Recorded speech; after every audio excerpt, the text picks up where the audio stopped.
What do I know about diamonds? I'm a boxing promoter. I was a happy boxing promoter until a week ago. Fresh out of the success of Lock, Stock, Guy Ritchie was already writing his next London-based crime drama. Because of the success, he managed to secure funds to produce Snatch. So, is the movie any good? Let's find out. I'm Meffistoe. Like, share, and subscribe because this is my review of the movie Snatch. What's wrong with this one? Oh, nothing, Tommy. It's tip-top. It's just I'm not sure about the colour. Getting the cast was easy. Jason Statham, Jason Fleming, and Vinnie Jones agreed to come back. Casting the role of Bricktop proved to be a bit more challenging. Alan Ford, who got the role eventually, actually read for the role twice and didn't get it. You're gonna have to repeat that. Sean Connery was interested, and as he was watching a private screening with Matthew Vaughn, the producer, he leaned over and said, "I would love to be a part of your movie, but you cannot afford me." So Alan Ford was called in the third time, and to his luck, he wasn't wearing his usual contacts, and the glasses that made his eyes bug out nailed him the role. You take sugar? No, thank you, Turkish. I'm sweet enough. Similar fate played with Stephen Graham, who only got the part of Tommy because he accompanied a fellow actor to an audition and got the call from Ritchie by accident. You want to see if I've got the minerals? As for the story of the movie, it is a little bit complicated because there are lots of characters involved and they all intermingle. But in a short but long way, a group of robbers take down a diamond operation in Antwerp to secure an 86-carat diamond. Frankie Fourfingers takes the diamond with him to the UK to hold for a few days before flying out to America. Now, when do you get back? I gotta move the mailers and the two cranes here and get a better price. Couple of days. His partners want the stone, but don't want the robbery to point the finger back at them, so they hire local contractors to do the job for them, preying on Frankie's vice, gambling. Frankie? And what? Stay out of those casinos. Meanwhile, a small boxing promoter, Turkish, makes a deal with a local gangster, Bricktop, to run an unlicensed boxing match, which would favor them both. After his partner, Tommy, gets their fighter messed up with some gypsies, they're forced to replace their own fighter with the gypsy that knocked him out. What's happening to them sausages, Charlie? 5 minutes, Turkish.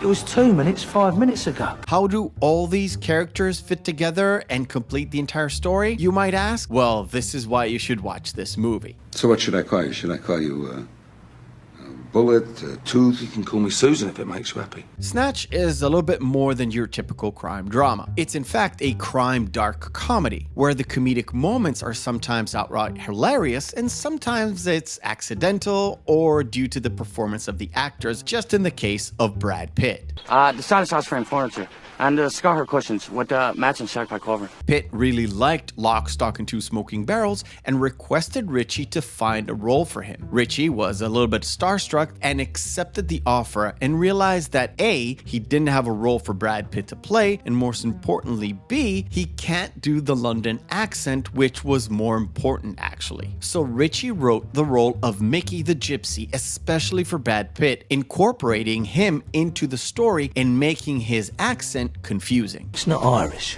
It's not English. How are you? Fair, the weather's been kind just with the horses, you know. It's just pikey. With that, Ritchie actually hit 2 birds in 1 stone because his debut movie got a lot of criticism about the accents and how difficult it was to understand. So he specifically asked Brad Pitt to speak incoherently, which was in line with his own character, and to stick it to the critics. Did you understand a single word of what he just said?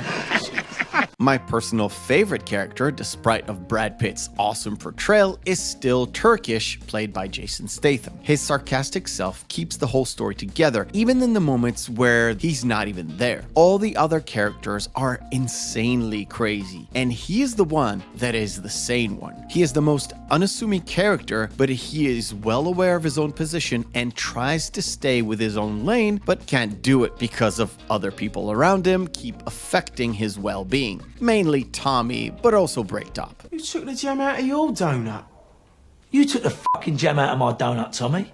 You did. Which leads me to the main villain. In the underworld crimes, such as depicted in Snatch, no character is actually really good. In the world of petty criminals, hustlers, and thieves, there's only one villain that stands out, and that is the character of Bricktop. He's ruthless, he's cunning, and he is vicious. He is the man that gets what he wants with no questions asked. And if you know him, you fear him. If you don't know him, you might be screwed because Bricktop does not mess about. Bricktop's favourite means of dispatch involves a stun gun, a plastic bag, a roll of tape, and a pack of hungry pigs. It does get distilled in the Nemesis monologue Bricktop executes when he introduces himself to a couple of pawn shop owners after they have wronged him. For obvious copyright reasons, I can't show the whole thing. Do you know what nemesis means? A righteous infliction of retribution manifested by an appropriate agent.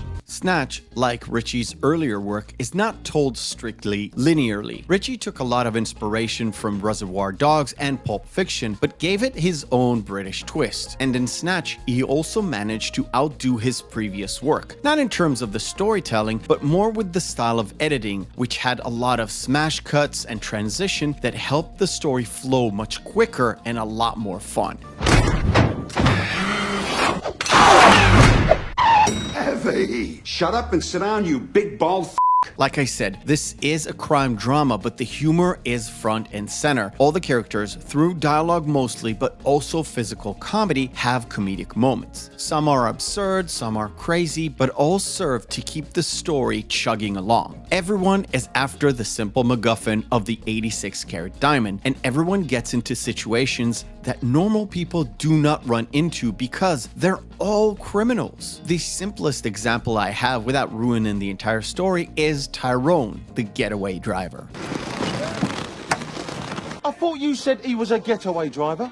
What the f*** can he get away from, eh? If you're a fan of Guy Ritchie, but you've only seen his more commercial films like Sherlock Holmes or The Man from U.N.C.L.E., you're in for a treat. If you happen to have watched only Rock'n'Rolla and The Gentleman and you haven't seen this movie, boy, you are in for a real treat. Snatch is clearly above any other work Guy Ritchie has done because it was well put together, it had the best comedic moments, has good plot twists, and superior editing that only improved his previous film. I highly recommend you pick up this movie and enjoy it. Before the Germans get there. I thank you for watching, and remember, hope is a good thing, maybe even the best of things, and no good thing ever dies. I'll see you on the next video.